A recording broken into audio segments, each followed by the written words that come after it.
Yeah, it is. So, what all have you guys done so far today? Events. This is going very well. If you guys can, okay, you did events. Yeah. What else did you do? Oh, mindset and then Okay. focus. Sure. I heard the instructor of the events class was coming in.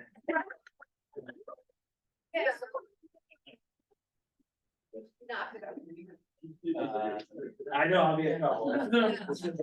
This is being recorded. So unfortunately, you're stuck with me for the next hour, and what we're gonna be talking about is adapting your mindset to the market. So have a conversation about what that actually means, what that looks like, and how we can all utilize that to help ourselves. In business, obviously, but also probably in our personal lives as well a little bit. First things first, let's get a quick sense of the market in Twin Cities in general. So we can have a little bit of dialogue or a conversation. What are folks experiencing in the real estate market? I see a big thumbs down. What's the thumbs down for? Yeah, wait, how long have you been in real estate? Well, only for a year. Well, that doesn't matter. So been for a year and a half, right? And, you know, your experience is that the market is not as maybe good or fun to participate in as it was a year and a half ago, right? I wouldn't say not as fun to participate, I just have a lot, the objections are stronger. Yeah. In that what someone could afford last year and this year is a difference of, Absolutely. I would say it's fun, definitely. So you're experiencing more objections. What else? You elaborated on something else. You said basically there's more financial constraints potentially. Is that kind of what you're saying? Yes. Right, interest rates, really, right? Right. So interest rate, Lack of inventory, yeah, absolutely. So, and with Go ahead. those interest rates going up, the prices did not go down. So our average price point being that 350 or 60, you know, when you're walking in those houses and you know that that payment for a first time home buyer is like $200 a month. Yeah. For the, you know, like for an average Bloomington Rambler. but if people have long memories, at least when it comes to remembering what that house payment would have been only a year or two ago, Yeah. and then they look at where it is now, and some Right. people just can't get past that. I don't blame them. Right, we've seen a lot of increase, yes, sir. Our first mortgage, we bought our first house. We didn't want to hear. it. Yeah. Got up. Much did the Yeah. house cost? So what, so anything else to add to our list before we keep going? So we're getting more objections. Interest rates are obviously higher. There's still a lack of inventory. Prices have still continued to go up, which isn't necessarily a bad thing, right? But when you look at prices going up and interest rates also going up, what does that truly begin to impact? Affordability. It's all about affordability, right? And, you know, I've been teaching, you know, for a few years saying, you know, at some point, we're just gonna hit that point where, you know, inventory is gonna start, it just keeps getting slimmer and slimmer, like it's unbelievable. We look at the year to date, change in closed sales, we're down over 20% year over year. So if we thought last year was low on inventory, I've been saying that for probably at least 3 years, if you have low inventory, we're 20% even below what we were last year. How much lower can we go, right? But the interesting thing is, and why, you know, the federal government starts playing around with interest rates, it's for a very specific reason. When you increase the interest rate, what do you do? What's the metric that you point with? We just talked about it's affordability. Because we in economics and in housing, we talk a lot about supply and demand, right? Well, right now, we have a ton of demand for homes, but we're short on supply. That's what leads to increase in prices. And so to help curb that demand a little bit, you can increase rates. And all that simply does is it takes some buyers out of the pool. I always argue, you're not really changing demand necessarily in a market like this. You're impacting affordability. So you've shrunk the pool of buyers, the more and more you raise the interest rate. And so, yeah, thereby it kind of impacts demand. Really, those people still they still have the desire to own a home. They just can't afford it, right? So that's the issue. But we still like to see some appreciation. We like to see a healthy rate of home value appreciation, right? For a few years, it was like double digits. Now we're probably getting back more in line with what is the consistent, healthy home value appreciation rate. What other objections are we seeing right now? If you're short on inventory and you're thinking about selling, what's an objection of a seller? Yeah, I would maybe love to sell, I would consider selling, but I hear that the market's so tough that I don't know if I'll be able to get the next property. Well, plus rates are so high, maybe I wanna wait for rates to come down, right? Anything else? Well, they're in golden handcuffs if they've got that interest rate that was really, really low. So even jumping up a little bit or right sizing, they're paying almost twice as much as what they did for their old payment. Right. At tomorrow's team meeting, I'm gonna go over the market update from Gary Keller they did at Mega Camp. We'll spend a little bit of time talking about exactly that. How much equity is out there in homes and what that it means for us in our profession, in our industry, and what opportunities might exist there. But the long and short of it is this. The whole reason I'm teaching this class is because right now, a lot of folks, their mindset when it comes to real estate or the housing market is as was described in the back of the book. Right? And so we have to ask, I always tell people, well, obviously sometimes you're, and I'm being facetious, this is a joke, and I should start off by saying this. All my classes are no judgment class, but you do what's best for your business, for you, your personal life, what have you this year, help make you think a little bit about your business and what have you. But if we're approaching it with this, or buyers and sellers are approaching it with this mindset or attitude, well, that's gonna become a self-fulfilling promise, right? If you're telling yourself the market's terrible and the market's bad, you can't really expect anything else, right? That's literally what you and everybody else is telling you about the market, right? So we're gonna talk about that a little bit. So what are the negatives in your mind to the kind of market that we're in now, other than obviously rates have gone up? If you look at the short-term context of interest rates, they've gone up. We have lack of inventory, prices still good for projections. What else? What are some negatives about this market? Well, one negative of a 20% reduction in number of transactions is what? 20% reduction in sales opportunities for you to participate in as a realtor. Right? It's 20% less business off the top, right? I don't know about you, but I would love to see 20% increase in the amount of opportunities of business, right, or more. So that's definitely negative. If fewer people are transacting, in my opinion, I'd say that's probably a negative, right? What else?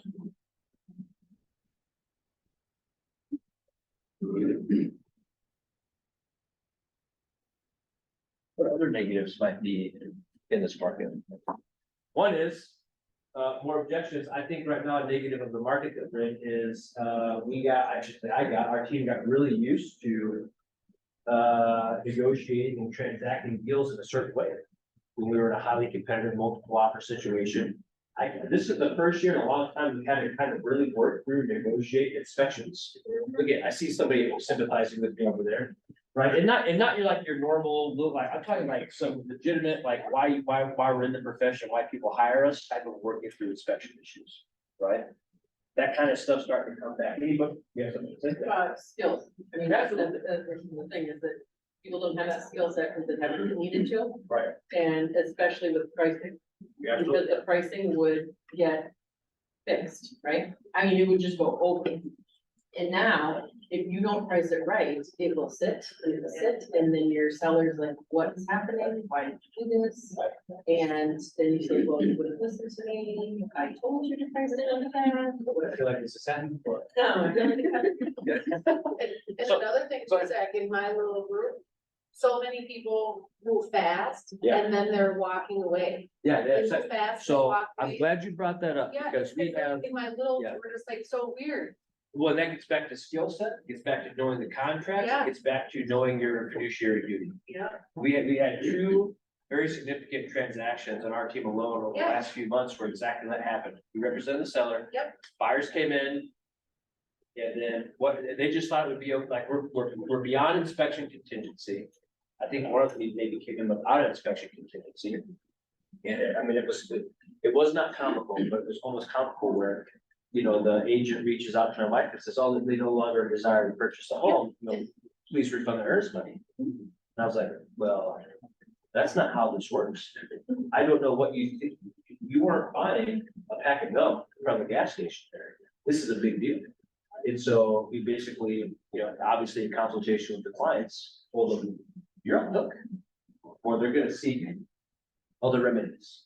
And so they did just close on last Friday. It really did close on it. Yeah, they did. Wow. And then there was another one where, But most agents don't have the team to say They that, don't. and to do that, well, and because, follow in on it. because either A, they've never been in that Correct. position before. Correct, Or and they B, would just cancel and give back their money. exactly, or B, and you have to ask yourself, again, this is no judgment, every situation, but you have to listen to your clients. Correct. But you have to remember, what's your fiduciary duty? I have zero fiduciary duty to the other party. Correct. Zero. Yep. My fiduciary duty is entirely to my client. Sometimes that might mean I look and seem like a bad guy, right? That's a whole nother class. I won't go off on a tangent there. But what I'm trying to get to is our transactions are That buyer's becoming. gonna use you when they sell instead of their I agent. would hope so. The I like what you said, the skill set of the agent is becoming much more important and relevant to transactions again, right? And the pricing of the property, getting it right from the get-go is very important. So I remember, when we talked to my wife, and she was like, yeah, I'm kind of here on price, but they're here, and I was like, now's the kind of market, this was the phrase I used. If there was ever a time to test the market, it's now. If we want to go a little bit higher, let's go ahead and give it a shot. Worst case scenario, whatever. I wouldn't use that same verbiage right now to the same extent, right? We've got to get it priced right. I think we just had to do a price reduction on one not long ago to get sold, but maybe I'll do that for a while, right? So Yeah, those and are, same thing, my family, 3 of us all went like 15 over. Yeah. The same week, and now we're like, oh, okay, now we all have to reduce, so it is nice to be in a group to kind of go, yeah, now it's not, I mean, it's just Yep. 15, you wouldn't think that would make a difference, wouldn't. and all 3 of us, and we're all like. And they're still for sale. And it's the idea of that managing expectations. Yeah. Absolutely. Like, that's really what we're doing so much more than we ever had to before, especially with the sellers, because we didn't have Yes. to manage their expectations in the same way that we do now. And quite frankly, unfortunately, managing my own expectations has been really hard too. Yeah. Because we just had one in Grand Rapids.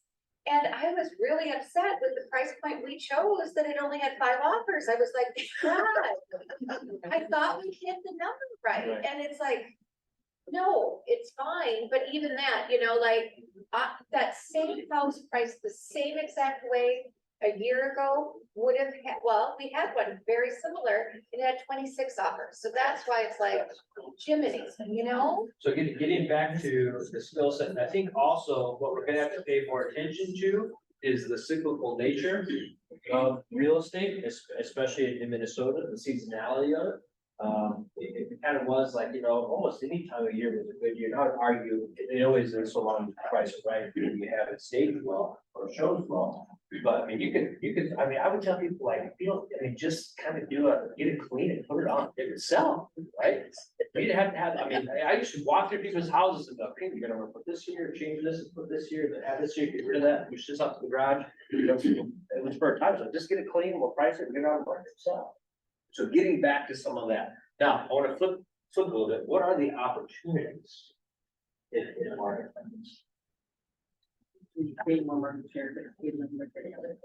Okay, so that's a big one. She said, Well. you have the potential to gain market share because you are going to see agents get out of the business. I think this is one of the slides that I'm going to tomorrow. We've seen a ramp up in licensed real estate agents over the last few years in a great market when it was like this and not like this. And now that people are seeing that change, we are seeing a little bit of drop off in licensed realtors. So what does that mean? Well, yes, we've seen a 20% reduction in overall transactions, but the number of people participating in those transactions has also gone down. Right? So there is still opportunity. What else? This one. Foreclosures. Oh, yeah. I have so many coming up. But specifically the commercial? No, this is better. Commercials. I will say, there's more to the story to this, but in the local paper, the last 2 weeks. I've definitely post notices of foreclosures. There's been way more in the last 2 weeks. It's all that has to do with somebody in particular.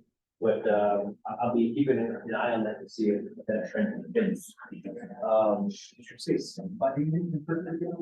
Yeah, somebody in particular. Yeah, somebody passed away and a lot of the stuff is going in the workbook. What else? What other opportunities? For buyers, they actually get to be in the game and negotiate an inspection Sure. and the things that, you know, they've been giving up an awful lot previously. So could it be that you had, how many of you, over the last couple of years, worked with a buyer, a set of buyers who ultimately opted out because it's too competitive? Right, well, guess who you can call now? Hey, I don't know if you're paying attention to what's going on in the market, and I know that the hyper competitiveness that we experienced before was frustrating for you. But I've got some good news, I can't promise you that it's still not gonna be somewhat competitive, but it's definitely ratcheted down a bit. If that's why you stopped looking, maybe we should sit down and have a chat about whether or not you think now's a good time, because rates and prices only continue to show they're gonna trend up, but it is less competitive, so maybe it's something you wanna try now. That makes sense. What else? Yeah. one of my buyers got their offer accepted and there was 6 offers on it and I was very shocked when we got it, because I got half of their closing costs paid for and a full warranty in multiples. That was very surprising. I didn't think there was a shop, but I guess it was small and that's. So, would it be fair to say that a potential opportunity is the fact that buyers might have an opportunity to score a win in their mind, in the past few years, the win was paying $50,000 more for a house. Right, and it brings to a covered appraisal gap, and not have an inspection contingency, all right, so that's an opportunity. It's a great point, opportunity for the buy side of the business, for sure, it's still for the sell side, for this side. What else? I think there's a massive opportunity for you to differentiate. This gets back to the skill set conversation, right? There's going to be an opportunity to differentiate yourself, what you do, your track record of success with sellers and buyers compared to the previous market when there were more folks, more transactions, and more deals. And you really didn't necessarily need as much interaction from an agent on a transaction as you do now. Does that make sense? I know I'm generalizing, obviously, there are still plenty of transactions that are or were a lot of work for a whole host of reasons for the last 2 years, but we've noticeably seen and sensed the shift, change. What else? Any other opportunities we can think of as a group? Let's spend a little bit of time talking about the 6 lies between you and success. Everything matters equally, multitasking, a disciplined life, willpower is always my will call, a balanced life, and big is bad. Lie number 1, everything matters equally. Well, not everything matters equally, and success isn't a game won by whoever does the most. And that's exactly how most people play it on a daily basis. Achievers always work in a clear sense of purpose. We'll talk more about the 80-20 rule later, but it says the 80-20 principle says a minority of your effort leads to the majority of your results. And I'll tell you what this means to me. It means you control your schedule. Your buyers don't control your schedule. Your sellers don't control your schedule. Other agents don't control your schedule. You control your schedule. You have to remember. I can't tell you how many times as a new agent, I just at the whim of whatever is what I was doing, right? No rhyme or reason, not a whole lot of priority to the things that really matters. I felt like that's just what I should do. Somebody wants to go see a house, drop everything and go. Even if it meant I was in the middle of lead generating and finding more business. What's more important? Showing somebody I already have under contract a home specifically at noon, when I could maybe do it at 3 p.m. instead, and still finish my lead generation and find more business. We're stopping that and going to show you at noon rather than 3. You control your schedule. Everything does not matter equally. Sometimes you have to let folks know, yeah, I'll get around to that. It's just not going to be right now. As a matter of fact, it might be tomorrow. But if you're not setting an expectation, communicating that, well, then you kind of set yourself up. Right? So just know, at the end of the day, you have to be very protective and mindful of the things that should have your focus. Make those the priority, and then get to everything else. thoughts on that, examples, questions, ahas, what have you? Anybody on here overdue for a vacation? You control your schedule. You control your schedule. Seriously though. What's wrong? Am I not recording or something?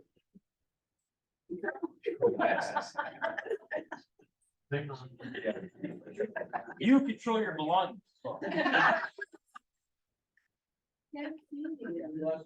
Love ya. Thanks for lunch. Line number 2. Multitasking.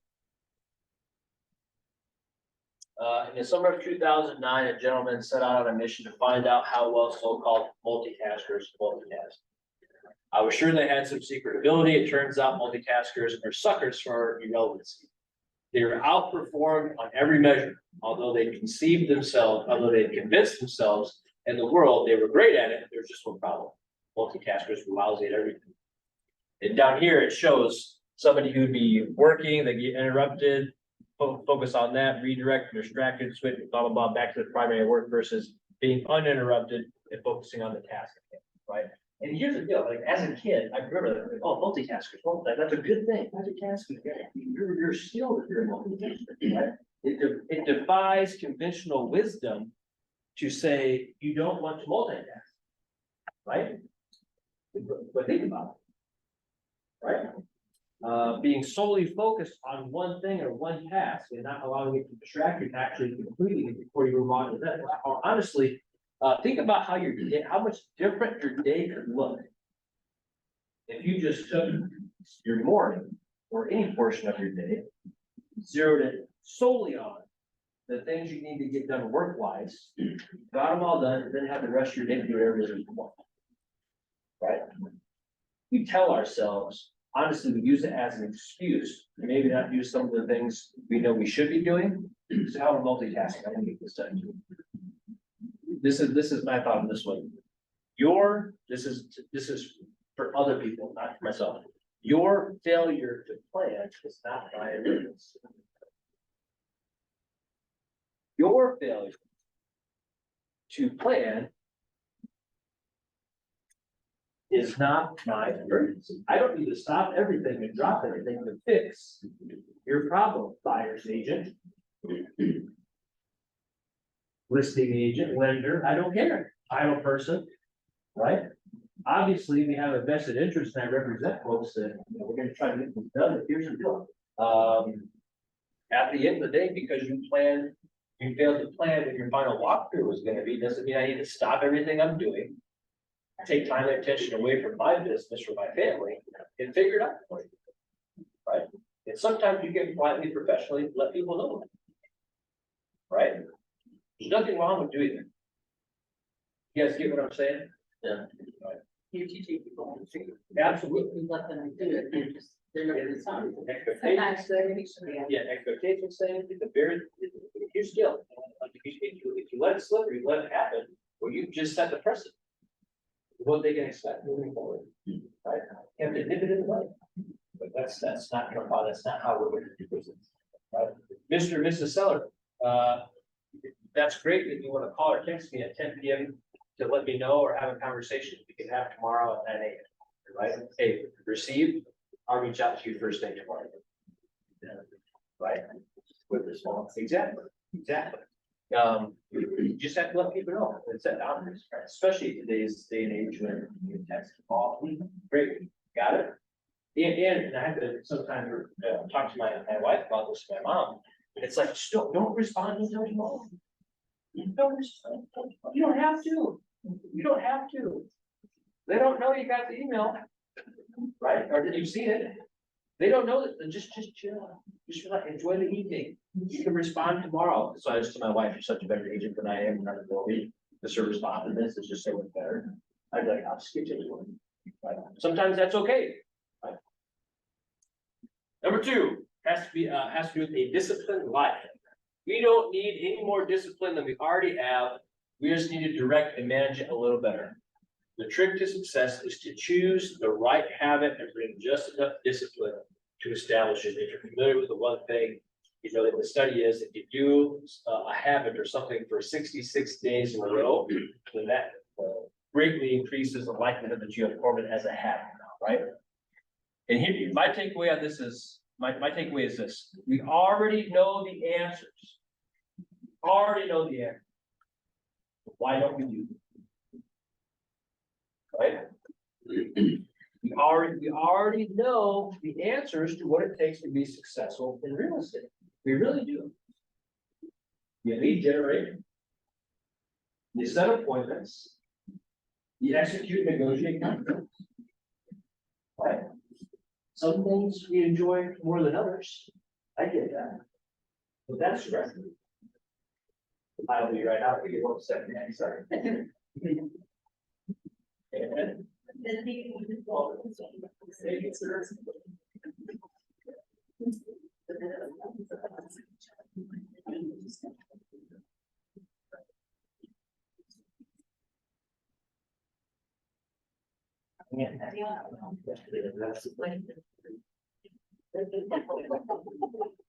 I mean, with the effect. Correct, and I never made it. sorry, guys, apologize. That's a good mindset check, though. Every once in a while, we can have a real estate brokerage transaction. People wanna sue you. You gotta go, you gotta sort that stuff out. That's why, you know, okay. It's all about mindset, right? I was having a conversation with an agent who this involves earlier today, and I said, here's the deal. If you do enough business, every once in a while it happens. It's called doing business, right? Okay, so if we already know the answers, why don't we use it? Whether it has to do with our business, whether it has to do with what we eat, whether it has to do with exercise, spirituality, our relationships, we know there are books out there you've probably already read that have the answers to all those. It's a question of whether or not you're disciplined enough to do it and to do it consistently. That's really what this discipline line has. And you know, what is it saying about our company right now? Keller Williams, a place where who's right? Entrepreneurs are. I'm in a room full of entrepreneurs who are also independent contractors. You don't have to do anything I tell you. Right. Right? Discipline, for many of us, does not come naturally, right? And honestly, I remember somebody said this to me, and it was so profound in how it changed my thinking that I still remember to this day. They said, if you think about it, ever since you were a kid, you were raised to think of the word discipline with a negative connotation. You're going to be disciplined for your behavior, right? You need more discipline, right? Well, discipline's a great thing. If you can have self-discipline in your business practice, in many aspects of your life, it is a positive. You cannot have a negative connotation of the word discipline. It should be positive. You should be asking, how can I get more discipline in the areas of life where I desire to be more disciplined, where I know that I have a positive mood. That's what it comes down to. And then what this is saying is, whatever it is you need to be, whatever habits you need to form to have that level of discipline, you need to do it for about 2 months. Try it. And that will help build it as a natural habit, because we know this isn't true of everybody, but for many of us, it just doesn't come naturally. We're entrepreneurial for a reason, right? Because we like flexibility. We don't like to be tied down. We like to do what we want, when we want, how we want, right? So am I describing it over here? Yeah, right. Right. So then you start talking about how we need to bring in some discipline, and you're like, whoa, dude, what are you talking about? Because we're independent, we tend to be professional procrastinators. Absolutely. And society put our films around, we don't feel like that. Yeah, absolutely I right. think that's probably. Yeah, it's because it's human nature. It really is human nature. There's nothing wrong with you for being that way. It's just, that's how we're wired, right? Like, I don't wake up, you know, wanting to jump out of bed, and I actually would love to stay in bed and sleep a little longer, right? It's human nature. Your body's like, hey man, you're comfortable, so just relax, sleep a little bit longer, right? Unless you're disciplined or you have to get up, right? Exactly. Yes, sir. A tie-in kind of a aha for me is, I'm actually a professional multitasker. Very good. I don't know if you're aware where. And it does I not work. think many of you are. It does not work. So the one thing I've tried to hone in the last probably year is just paying attention to the successful entrepreneurs like Elon Musk and those big hitters. Yep. They don't have to-do lists. They don't believe in it. It's all time walking. So and it goes back to what you were talking about. Doing your primary work and just not being interrupted. Being independent contractor, speaking, this is all that's hard, but it's the one thing that sets every successful entrepreneur apart from everybody else, is if they're able to batten down the hatches and get that work done while they're scheduled to do it. So it's a great aha, and I wanna expand upon that, and to me, the way I look at it is a segment, right? A segment, whatever I need to be focused on, for whatever particular thing, I'm gonna segment it, and that's gonna be the focus here, then I'm gonna segment the next thing here, and so they're each getting 100%. You know, of that segment's getting 100% attention and focus until it's done, and move on to the next one. And, excuse me, those entrepreneurs are also really good at knowing and understanding what they don't need to be involved in. That's a big one. That's a big one. And I've had to learn that, as well. It's, learning what is your role and sticking to it. And what is the role of everybody else and allowing them to stick to it, right? The division of labor. So I like that segmenting, what it is you're focusing on and allowing others to be really. Willpower is always on call. So this has to do, I know with another study, the one thing, it basically shows that you're throughout the course of a day, your willpower kind of begins to do it. Right? Get up in the morning, your energy level is a little bit higher, you're more focused. This is most people, then by the end of the day, it kind of falls off into windows. You know, good decisions depend more on just wisdom and common sense. My takeaway on this one, it says right here, the power to say no to everything that's the power of no. Especially our business is big, the power of no. And I also related to, you control your schedule, right? Because sometimes no doesn't always mean no, period. Sometimes no means not right now, right? Hey, Zach, I would love to get a meeting scheduled with you, blah, blah, blah, blah, blah, blah, blah, on this day and time.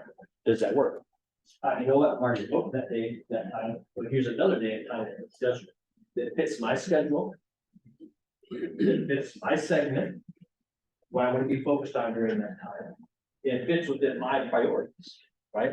As an agent, how, especially nowadays, I feel like I get the same robocalls all the time, every day. As an agent, you have no shortage of people that are calling you constantly. And they would love nothing more than to suck up your time, right? They're not doing it to be malicious, right? They either have a product to sell or whatever, but they want to disrupt your day, take away your focus from the things you know you need to be prioritizing, and try to sell you on something. That's fine. That's the nature of the world. But you have to recognize when that's happening and either say no or schedule at some point in the week or month, hey, this half a day every month is my half a day to take liquor meetings or warranty people or whatever. That's my little carve out chunk. To do that because every once in a while I do stumble upon what is good opportunities. I don't want to say no to everybody. But maybe I'm going to come up with some metrics and say whether or not I actually meet with them, and then I'm setting aside a particular time so it doesn't distract me from lead generating. Where I'm gonna sit down and meet with those folks, right? Power of no. Or, oh, hey, thank you, I really appreciate the invite, thank you so much. Unfortunately, I can't make it that day, but please keep me in mind for the future. Yeah, you weren't rude, right? That was nice, that was an okay thing to say or do. But just remember, it's not an impolite thing to do or something. A balanced life. So this is a very good, interesting example. Imagine life is a game in which you're juggling 5 balls. The balls are called work, family, health, friends, and integrity. And you're keeping all of them in the air. But one day you finally come to understand that work is a rubber ball. If you drop it, it'll bounce back. The other 4 balls, family, health, friends, and integrity, are made of glass. If you drop one of those, it will be irrevocably scuffed, nicked, perhaps broken. What is that little story or metaphor trying to convey to us? What's that? Yeah, work or other things, right? Maybe hobbies are gonna always be there, right? There are some things that, you know, are out of your control, or you don't wanna be in a position later in life wishing you had done or prioritized things differently. But now you can't. Right? My takeaway from this one is you determine your priorities. Nobody else determines your priorities for you other than yourself. Don't get me wrong, you can allow other people to determine their priorities. My wife doesn't allow. I say that a lot of things. Because you know, she makes sure that sometimes I got the right priorities. Correct. Hey, you remember the kids have soccer night. Okay, I do remember that now. I better prioritize it, right? But it's understanding when it comes to work or many other things, you determine your priority. Work doesn't. Your friends don't. Sometimes your family members don't, right? What's important to you is the priority. Sometimes there's a line, and sometimes there's not, yes, sir. Former chairman, Price was with that. Yep. And if he had an event, one of his kids, that went into his schedule. And he said, no, I'm sorry, I was with that time. Didn't say I'm going to make it a baseball game, but I will need in that time when we reschedule. So It makes it very easy to say that. And oftentimes, I wouldn't even be bashful about sharing that. I had plenty of times where, you know, working at the Capitol, there's no shortage of people that want me to come to this happy hour or come to this meeting or visit. I was like, hey, so I've got little kids. I go home. Yeah, when it's 5 o'clock or dark today, I go home, that's about it. I'm not bashful about saying that. I'm not gonna be arguing. People are typically like, oh, okay, that's pretty good reason. Yeah, I know. You know what I mean? So, but that's a good thing, and if you have those priorities, you communicate them enough, well, then pretty soon it becomes pretty self. But just remember that, you know, in this example, you know, we're using work and other things. I'm gonna give you another one, health. Your health. You know, here's the deal, I'm getting older. I can appreciate that. But there are certain things that I'm becoming more mindful of as it relates to my health that I wouldn't even thought about a decade ago, right? And what I'm learning is there are certain things that, you know, if I just keep, it's a self-talk, if I just keep telling myself, I've got plenty of time, I'll get to that later, I'll take care of that, I'll fix it, you know, when I got, I'll find that. Well, you could very well find yourself in a position where you have pushed it off so long that it's either become extremely harmful and detrimental, or it's almost irreversible. That's what we have to know. I don't know that. Sorry. That's okay, but that's what we have to do. Right? What are those things in our lives? We all have things we keep that, we keep that. Sometimes it's finances, right? I'm gonna get to, let me see yourself laughing over there. Remember, I said this is another advice. I'm just teasing you guys. If they're, you know, I'll start saving for retirement later. Right now, I gotta handle this.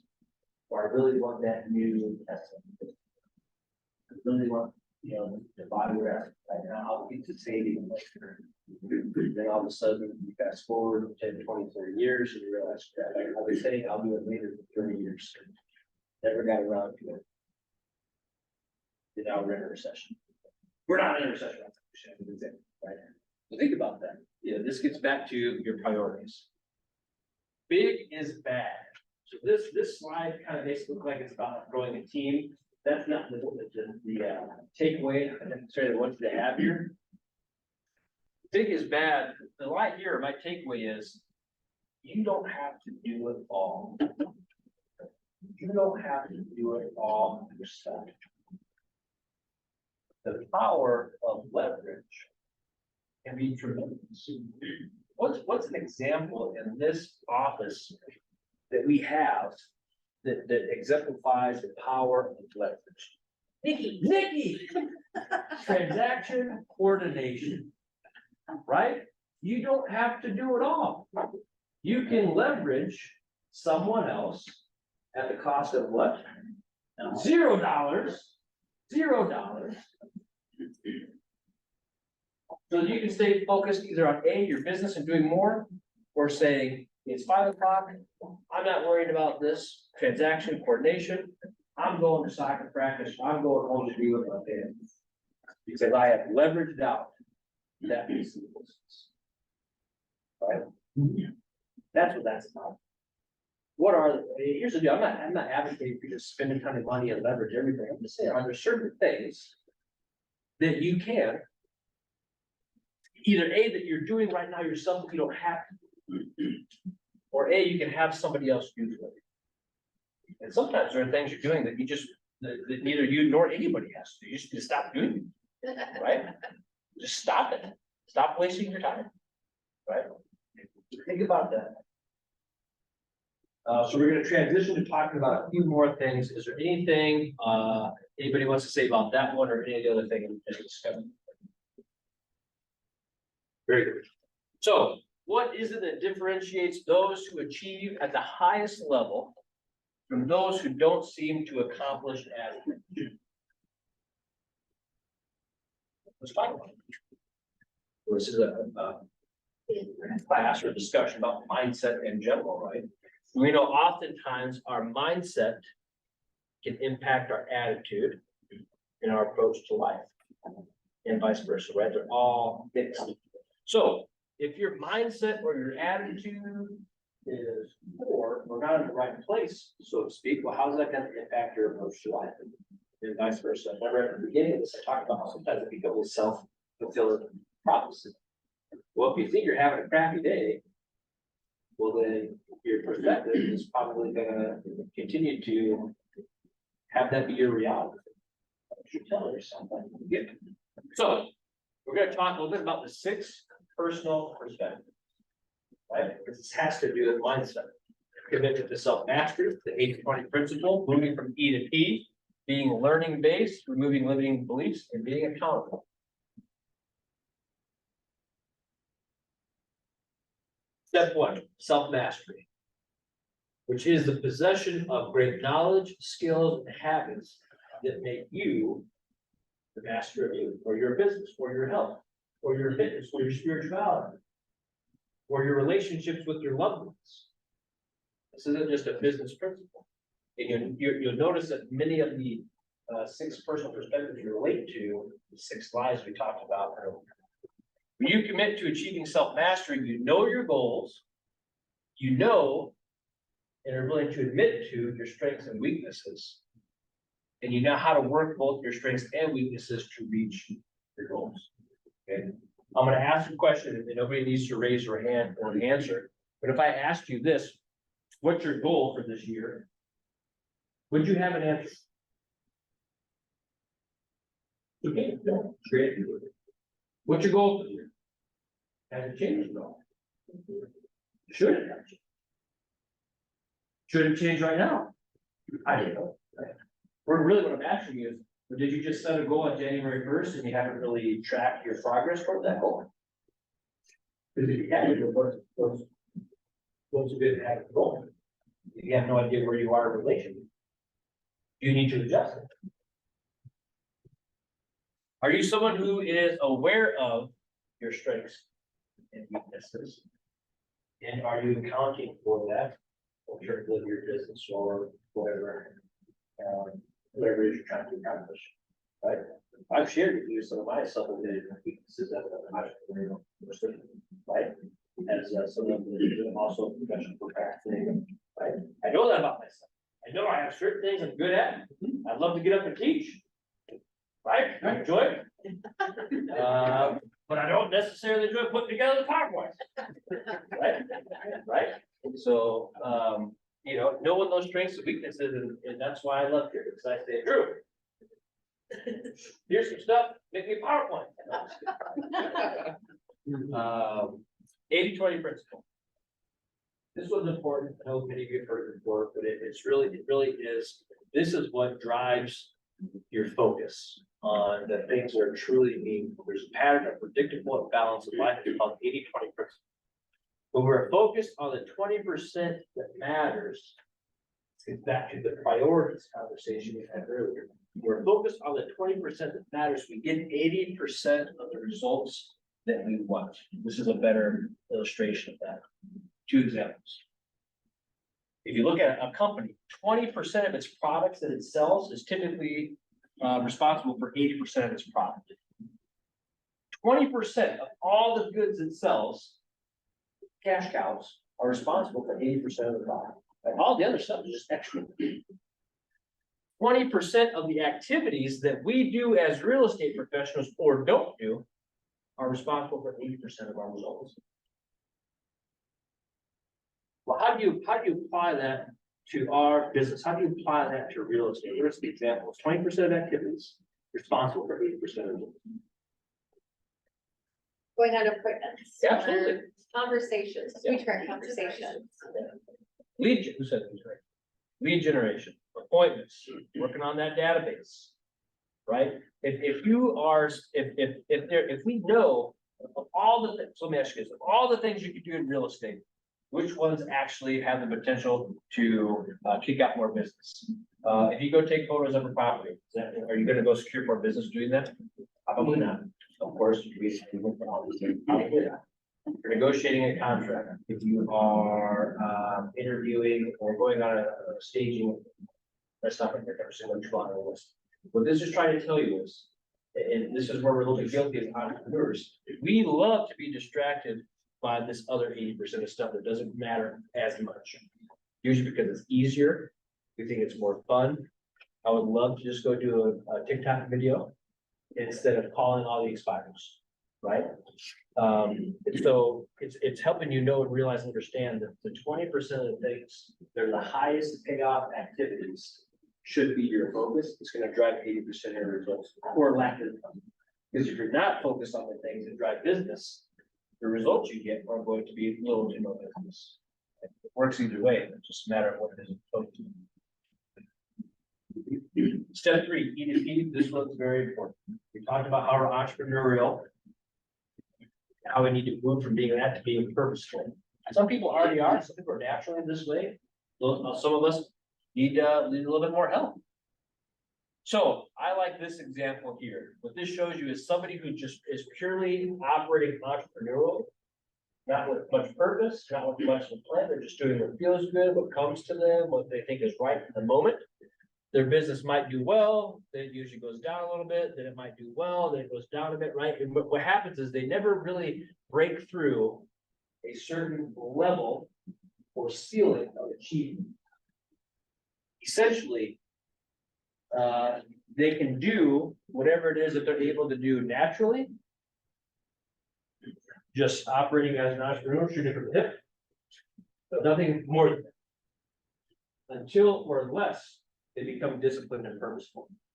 This was my own experience, my own business, you know, just doing things the way I did them, the exact way I could reliably count on a certain amount of business annually. But it wasn't until we implemented systems and got more purposeful with the business and started doing things like events, which you had a class on earlier, that we broke past the natural self-imposed ceiling of achievement and started doing more and growing even more. Because we added that degree of being purposeful and disciplined in what it is that we were doing from a business standpoint. Right? That's the difference. We're all great. You can all do phenomenal operating just naturally. Take it up a notch and break through. If you're getting frustrated, break through that natural ceiling of achievement. You've got to become purposeful. What does that look like? You're learning based. You're committing to self-mastery. You're action focused. You maybe got some training or coaching. Using models and systems, and you have accountability built into your business and what you're doing, versus just relying on your energy and drive, excitement everywhere, enthusiasm, doing what comes easy and intuitive to you. You're a little bit more spontaneous, right? Now, obviously, this sounds a lot more fun. I'm not gonna lie. But I guarantee you, the results of this are a lot more fun than the results of this, especially in the long run. So that's what E2P means. This in many ways is the difference between doing something and mastering it. It can also be separating the difference between amateur and professional, right? Another way to look at it, you hear all these stories about professional athletes, and they're the absolute best at what they do. They're not just Matter of fact, there's a documentary about this, it's really relevant. I didn't even know about this guy, his name is Johnny Football. It's on Netflix, yeah. Watch the documentary and you'll learn that Johnny was right here. That's all he did. And he self-sabotaged himself and his career was done. Versus other folks that dialed it in, took it seriously, had a high degree of accountability and discipline. And, you know, just practice. And they took it to a whole new level, had a lot longer to improve it. I knew there was a reason I watched that. My wife was watching. Step one, write your goals. The first question I ask is, how will you write down what your goals are? Sometimes you don't do it, just throw it out there, it's not a serious commitment to it. What's the goal? Focus on the 20% of activities that are gonna help you achieve that goal. How can this be done? Are there different, better ways to do it? Go to the trainings that you need to learn how to get you there, time block, commitment to your scripts, measure what you do, and track your progress toward the goal. Being learning based. If you're here, good news is you're already kind of learning based. Individual who has made the decision to use effective learning as a foundation piece for their action plan to develop. We are a direct Keller Williams, also, we are a learning based company. Keller Williams is an education company that happens to educate, teach, coach, train people on how to sell real estate and build a business. That's what we do. So that's what we do. Yeah, we're a real estate company. Really, we are an education training company, right? We just happen to educate people how to sell a lot of real estate. Knowing for doing sake, right? Sometimes you can know just for the sake of knowing, but really the key is knowing for the sake of doing. We're putting it into action, right? All of you in here can attend an open house class and have and retain the knowledge from that class. But those of you that actually do it and implement it are going to see very different results than those that just came and learned and never actually took action. That makes sense? That's the difference between those two. Remove your limiting beliefs. This kind of also gets back to the conversation we had with high achievers. Remove beliefs from their thinking that hold them back. Which is why at the very beginning of today's conversation, I said, what are the negatives in the market and what are the opportunities? Right? Because what I was trying to do is remove some of the limiting beliefs or negative beliefs surrounding the market that we're currently in and replace them with or help you to focus on the opportunity. Right? Because if we focus on the negatives, what are we going to keep finding? The negative. If we focus on the positive, and maybe we have an alcoholic beverage, what are we going to find? But it's easy to reach you. Yeah, exactly. Right. I might not remember who you called, but it was a good conversation. Very happy. Absolutely. So remove limiting beliefs, and I think, yeah, this gets us into this. I think this is extremely important in our profession. Accountability is crucial, but the conversation I like to have is between the victim mindset and a non-victim. This is how I look at it. Victim mindset and the mindset of a leader. The mindset of a professional who owns everything that happens or doesn't happen in their business, right?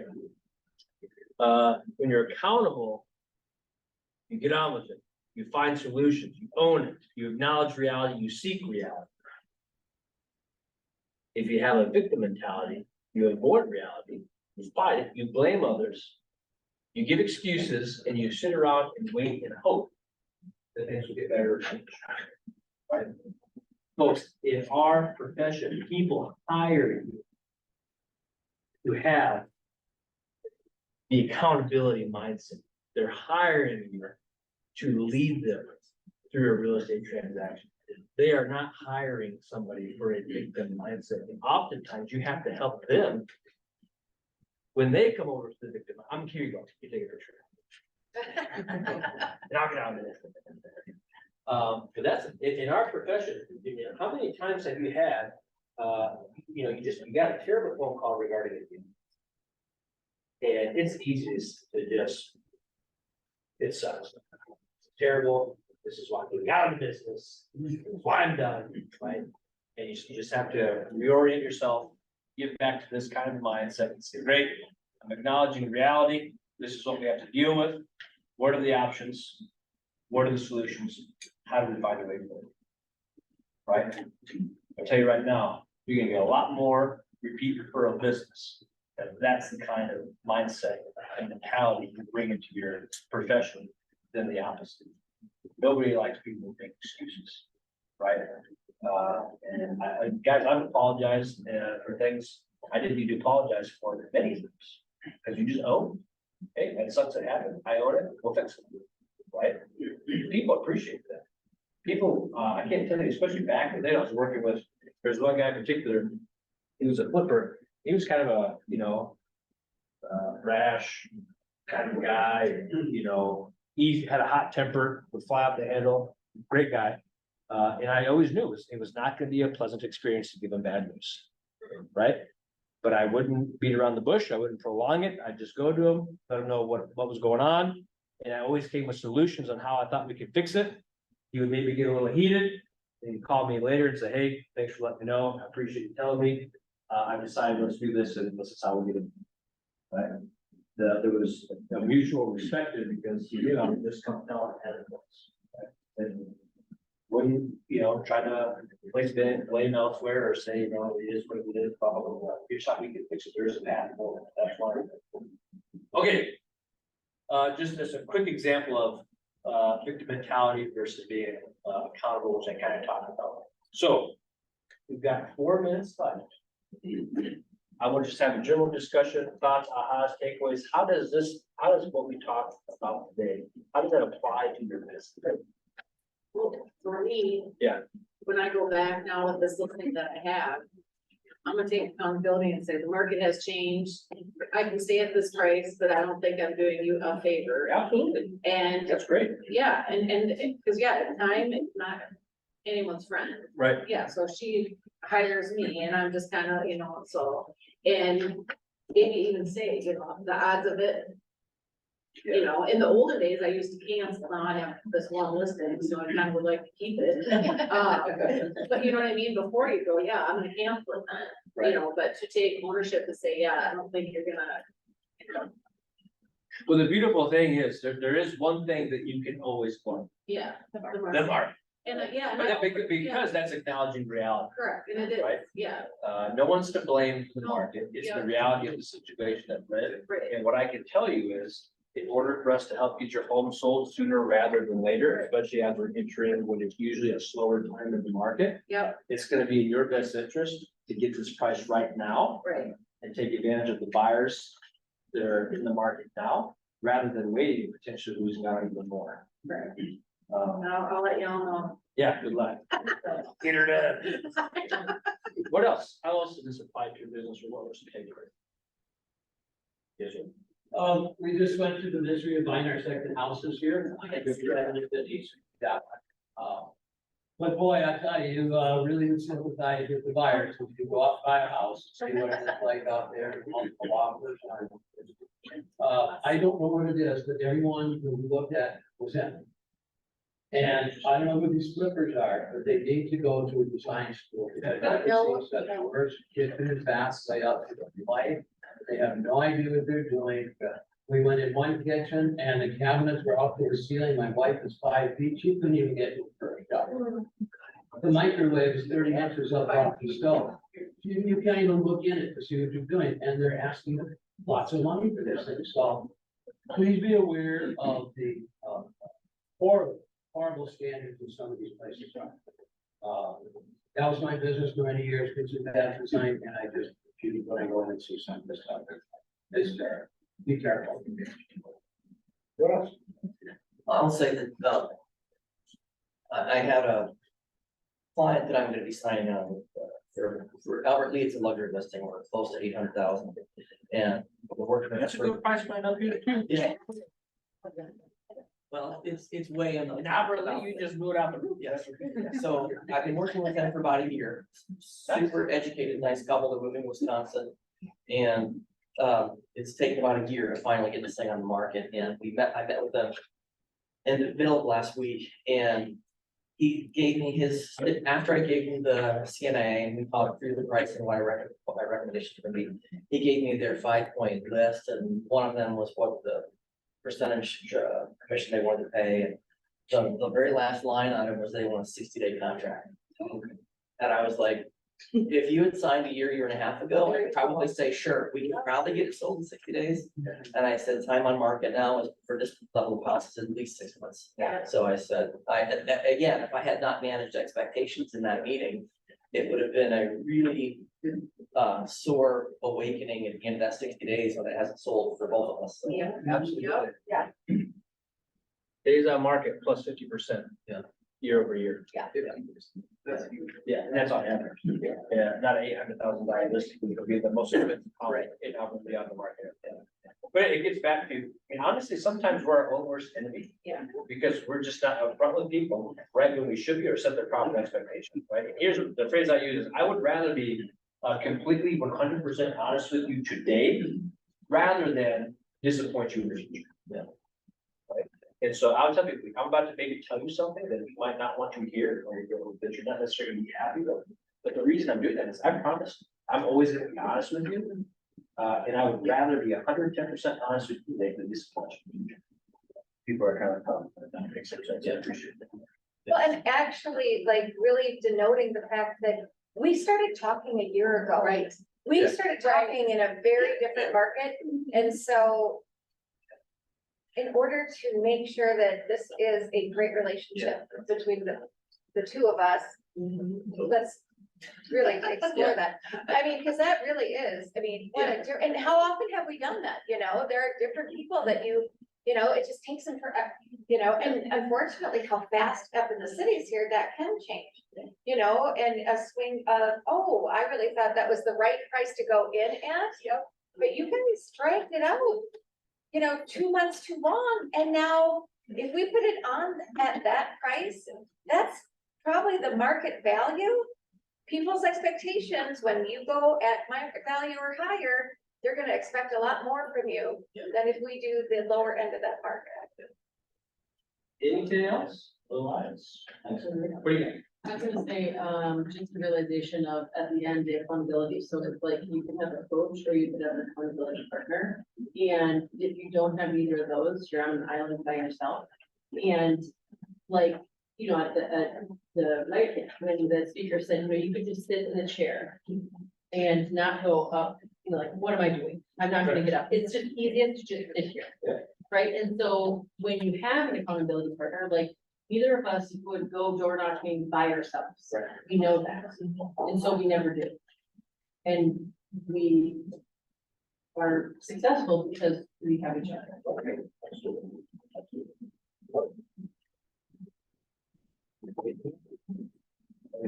Thanks, guys, appreciate it. Thank you, guys. My pleasure. That is just really fun, you're good at that.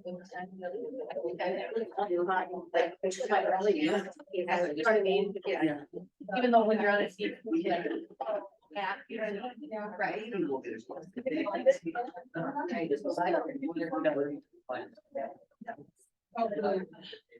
no. You guys.